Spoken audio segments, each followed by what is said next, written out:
ಇಂದು ಪಟ್ಟಣದ ತಾಲೂಕು ಕಾರ್ಯನಿರತ ಪತ್ರಕರ್ತರ ಸಂಘದ ಕಚೇರಿಯಲ್ಲಿ ಸುದ್ದಿಗೋಷ್ಠಿಯನ್ನ ಉದ್ದೇಶಿಸಿ ಮಾತನಾಡಿದ ಅವರು, ಸವದತ್ತಿ ಯಲ್ಲಮ್ಮ ದೇವರ 24ನೇ ವರ್ಷದ ಜಾತ್ರಾ ಮಹೋತ್ಸವವನ್ನು ದಿನಾಂಕ 17 ಮತ್ತು 18ರಂದು ಹಮ್ಮಿಕೊಳ್ಳಲಾಗಿದೆ.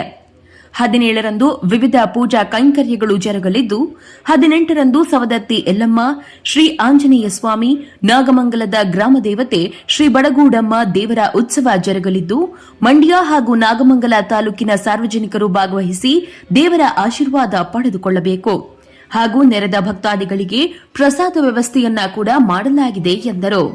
ನಾಗಮಂಗಲ 17ನೇ ತಾರೀಕಿಗೆ ಅಮ್ಮನ ಉತ್ಸವ ಇರ್ತದೆ, ಹೋಮ ಆಹ್ವಾನ ಇರ್ತದೆ, ದುರ್ವಾಮ ಇರ್ತದೆ, ಗಣಪತಿ ಹೋಮ ಇರ್ತದೆ, ಮೃತ್ಯುಂಜಯ ಹೋಮ ಇರ್ತದೆ. ಆ ಕಡೆಯಿಂದೆಲ್ಲ ಅಮ್ಮನ ಅಭಿಷೇಕ ಎಲ್ಲ ಇರ್ತದೆ, ತೀರ್ಥ ಪ್ರಸಾದ ಇರ್ತದೆ.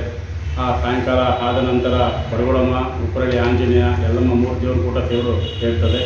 ಸೇರದಿಂದ ಸಾಯಂಕಾಲ 6 ಗಂಟೆಯಿಂದ ಕಲ್ಯಾಣೋತ್ಸವ ಇರ್ತದೆ. ಆ ಕಲ್ಯಾಣೋತ್ಸವ ಅಂದಾನ ಇರ್ತದೆ. ಅಂದಾನ ನಡೆದ ಮೇಲೆ ಗೊಂಬೆ ಗೆತ ಅಂತ ಒಂದು ಆಟ ಅಂತ ಒಂದು ಬೆಳಗಾನ ಇರ್ತದೆ. ಅಮ್ಮನ ಚರಿತ್ರೆ ಮಹಿಮೆ, ರೇಣುಕಾಯಲ್ಲಮ್ಮನ ಮಹಿಮೆ ಇರ್ತದೆ. ಅದಾದ ನಂತರ ಬೆಳಗ್ಗೆ ನಂತರ ಗಣಪತಿ ದೇವಸ್ಥಾನದಿಂದ 3 ದೇವರು ಸೇರಿಕೊಂಡು ಉತ್ಸವ ಗಣಪತಿ ಗುಡಿ ನಿರ್ವಾಂಬಡೆಯಿಂದ ತಮಟೆವಾದ್ಯ ಇರ್ತದೆ, ಮಂಗಳವಾದ್ಯ ಇರ್ತದೆ, ಬಲಾರೆ ಕುಂತ ವಾದ್ಯ ಇರ್ತದೆ. ಅದು ಹಿಂದೆ ವಿಜೃಂಭಣೆಯಿಂದ ನಡೀತದೆ. ಅದ ನಂತರ ದೇವಸ್ಥಾನಕ್ಕೆ ಹೋದ ನಂತರ ರಥೋತ್ಸವ ನಡೀತದೆ.